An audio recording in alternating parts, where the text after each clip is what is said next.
Alright, so we're back with Mansions of Madness, and I realized I screwed up. I should have, I don't know why.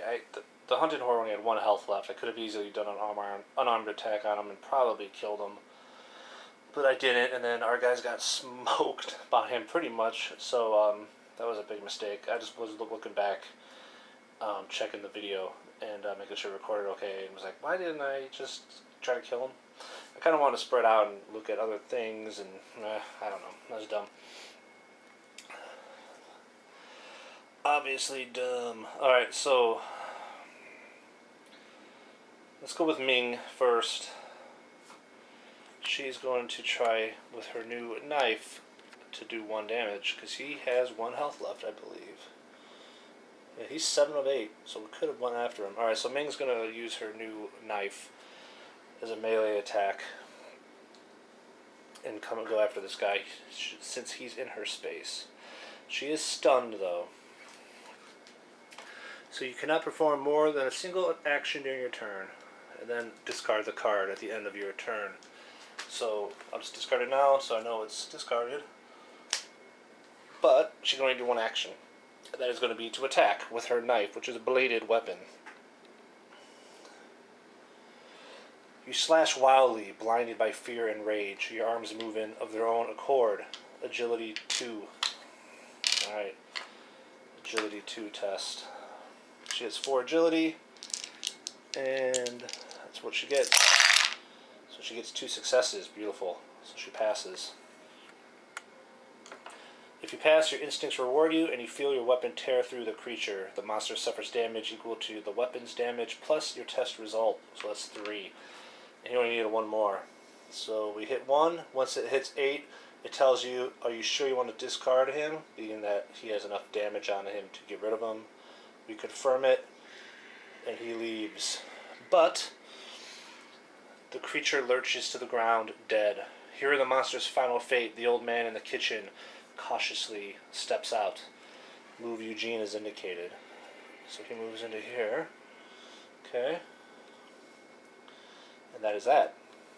So she only had the 1 action because of the stun. So she is done. But she did kill the hunting horror. Nice job, Min. Alright, so Eugene is in there now with Rita, who has an influence of 2. Sometimes you have to do influence checks when you talk to people, which you would assume. Let's see.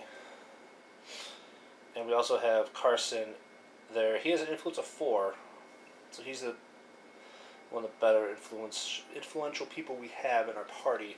So I think he's going to step up and talk to Eugene. So he's going to use a move action to come here, and then he's going to talk to Eugene. The old man brushes himself off and tries to calm his shaken composure. You came just in time. Thank you so much for saving me. The name is Eugene. We spoke earlier today. I have heard noises from the yard, but the door is locked. I think something bad is going to happen. So we could ask him, as an action, are you okay? Or, where is Mr. Vanderbilt? Or we could ignore him and do something else. I think, should we be nice and say, are you okay? Yeah, let's start with that. Say, are you okay? The butler puts on a weak smile, and the 2 of you chat for a minute. By the end of the conversation, he seems much calmer. Please, take this with you. It has always brought me luck. Gain the Lucky Rabbit's Foot common item. Nice. Alright. Lucky Rabbit's Foot.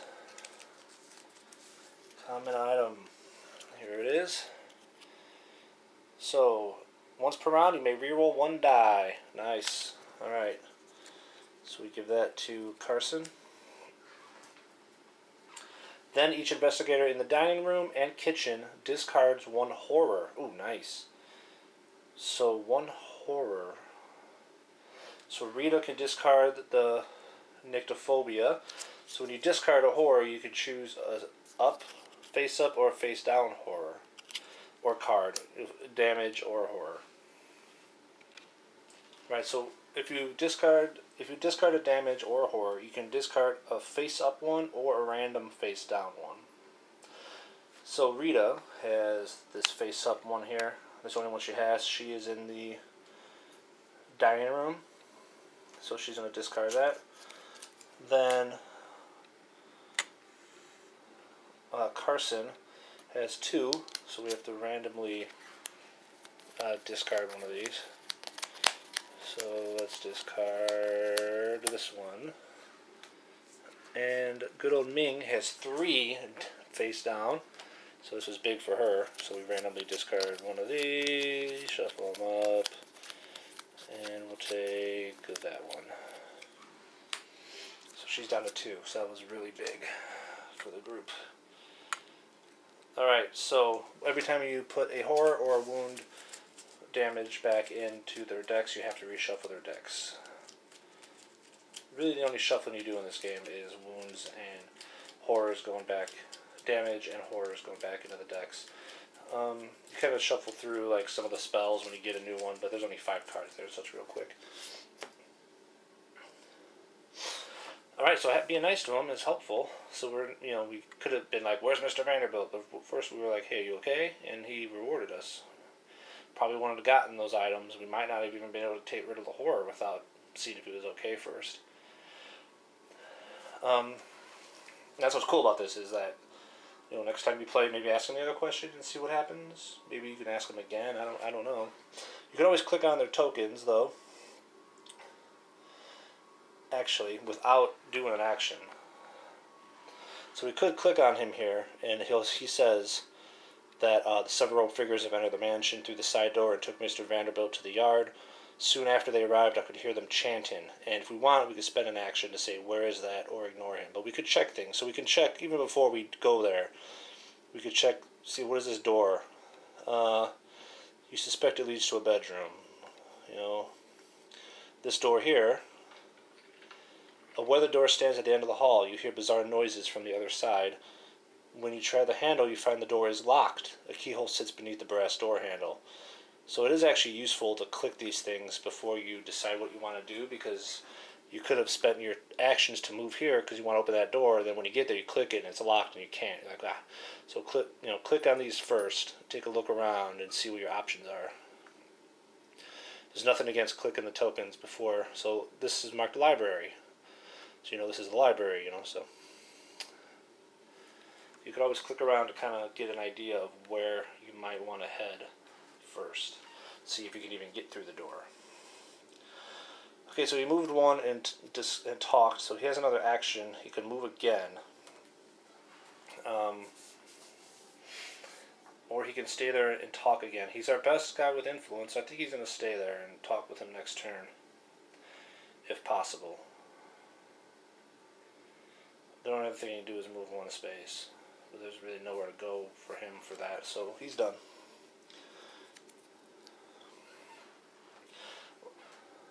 Yeah, because he moved and then talked, so it was 2 actions. Okay. So, Rita, she's in this space. There's a lot of things to look at in this room, and she can move 3 spaces, actually, which is one of her benefits.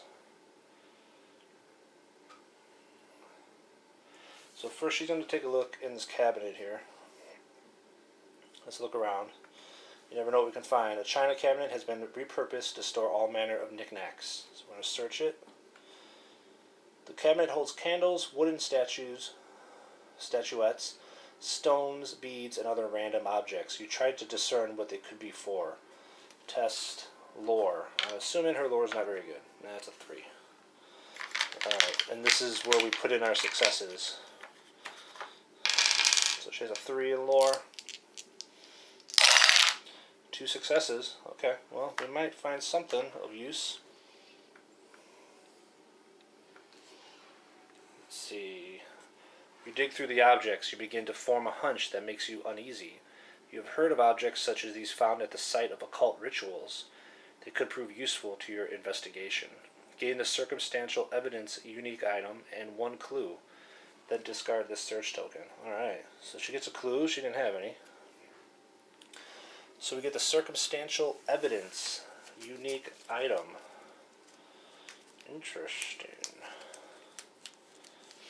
So this game has evidence, and sometimes you can spend evidence that you've found to help you later. So this is one of those things. So circumstantial evidence is an evidence card. just a bit more, and this case is closed. Alright, so that's pretty cool. So that could be useful later in the game. And then she's going to move 3, because she can move 1 extra space. That's her ability. So she's going to go 1, 2, 3. She can't go through the dotted line, so she has to go around to get to here. So she's going to check this out next turn. See what's in the kitchen. There's a lot of things there to look at. And she's done. So now we have Father, Mateo, and Agatha Crane. Agatha's got 4 clues.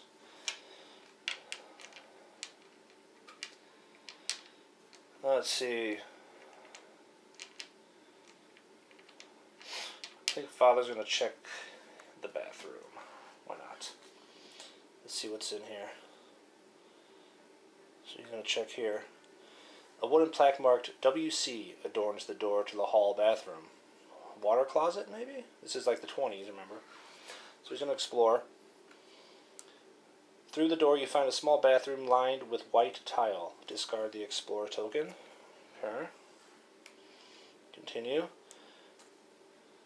Between the porcelain toilet and sink, a small wooden cabinet sits against the wall. Place a search token. You may move 1 space into the area. Alright, so I love that. Not like other games where you explore and then you have to do a move action. You actually get to move in, because you basically open the door and you move in and look in there. It's cool. And that allows you to spend a second action now to see what is here. So let's find it out. A wooden cabinet sits against the bathroom wall. Search. You try the drawer, but warped wood has left it stuck shut. Test strength. Alright, so we've got to find how many successes we can get here. His strength is 3.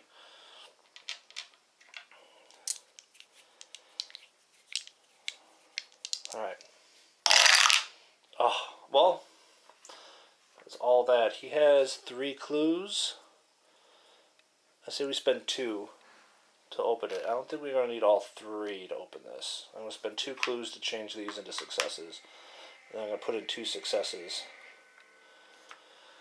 Alright, with a powerful tug, you open the drawer. Inside you find an item that looks like it has been sitting there for quite some time. Gain the holy water common item. Nice. Then discard this search token. Holy water, perfect for him. So for holy water, equipment, discard 1 horror and become focused. Then discard this card. Nice. It's an action. Okay. So we got a St. James Bible and holy water. I mean, that's what else does the Father need? Just some whiskey, probably. Alright, and then the only one we got left is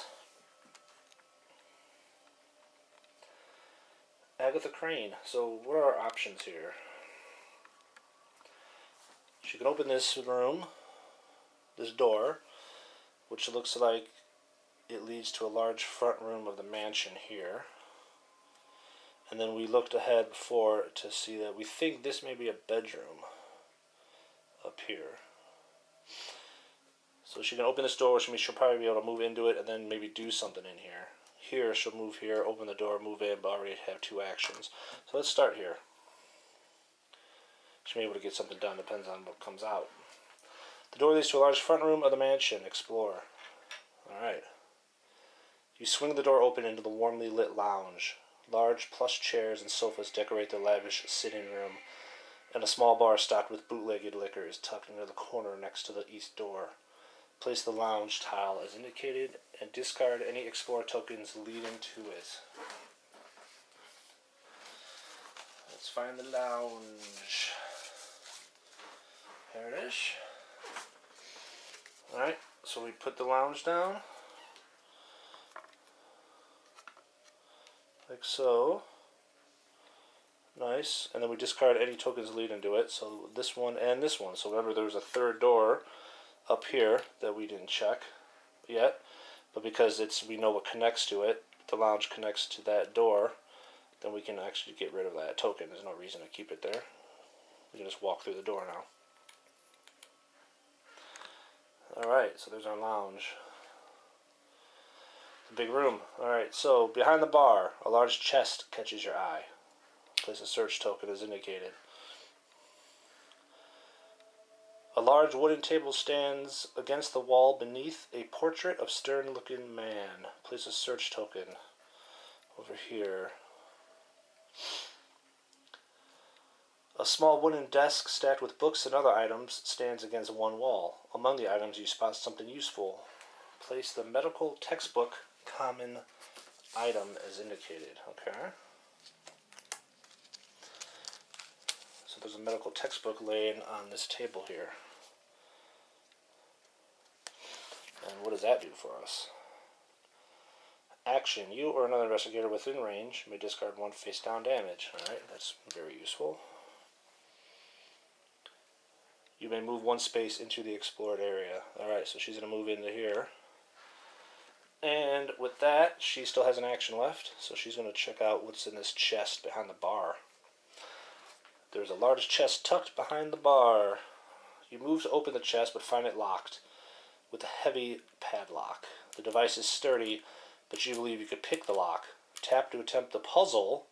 Ooh, using observation. Alright, so we will have to look at the iPad for this. And these are pretty cool. And that just destroyed like the whole map. Alright, let's get this back in here. You are, where were you? You're right here.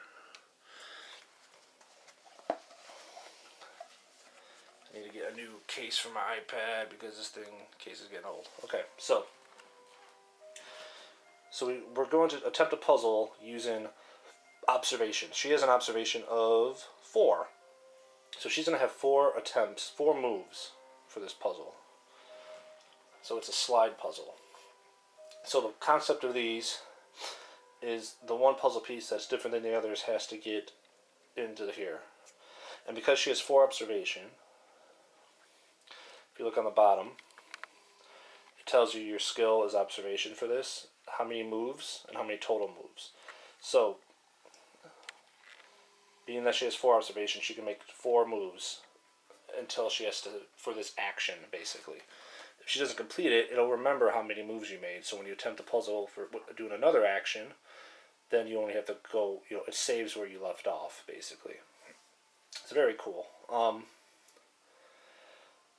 But we need to figure out how to do it. So so the other thing you can do is, so she has 4 observations, she gets 4 moves, and then if you want, you can spend a clue for an additional move. So she has 4 clues right now. So technically we can have 8 turns, 8 moves, 4 normal, and then we can spend a clue for each additional one and keep going. So we need to get this here, which means we need to move this down here. Because this, now they slide all the way around for like one move. It's not like one little thing at a time. So to get this down here, we need to get this over here, which means we need to get, so they could only move like, these can only move up or down.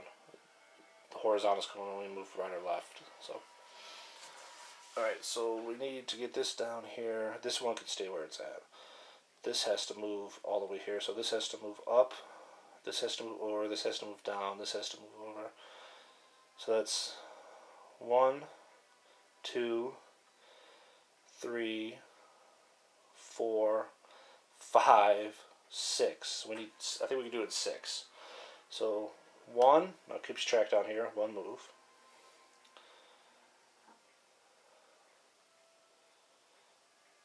Let's see. I did that right. 2.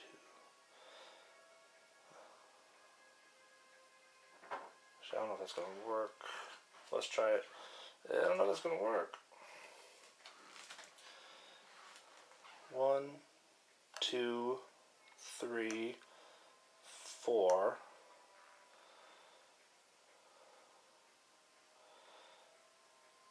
Yeah, that's not going to work. Shoot.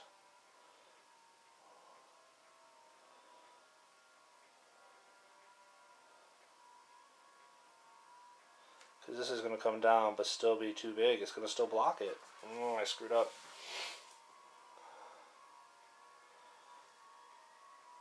this needed to go over here. But this was...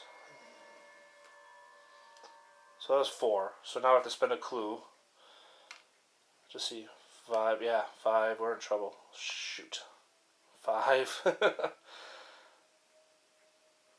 Oh, I had to move back.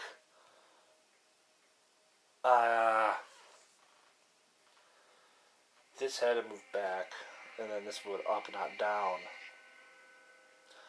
Alright, so we spent another clue. I see what I did now. To move this back up. Oh, man. We spent another clue to move this over here. And then we spent another clue to move this back here. Oh, I really whiffed that. I screwed that up so bad. It wasn't even that hard. I just went, I don't know, I went too fast. So this gotta go up. Then this over, this over, this. Oh, Jesus. Alright, yeah. Close. Should have to try that again next turn, because that was terrible. I can't believe I screwed that up so bad. Okay, well, shit happens. So her turn is done. And that is everybody's turn, actually. Oh, that was so stupid. Alright, well, we're done. So, we now move on to the mythos phase. All the investigators had their turns. So, your footsteps sound clearly throughout the building. No immediate effect. Nice. Investigator phase. Okay, so we go right back into it.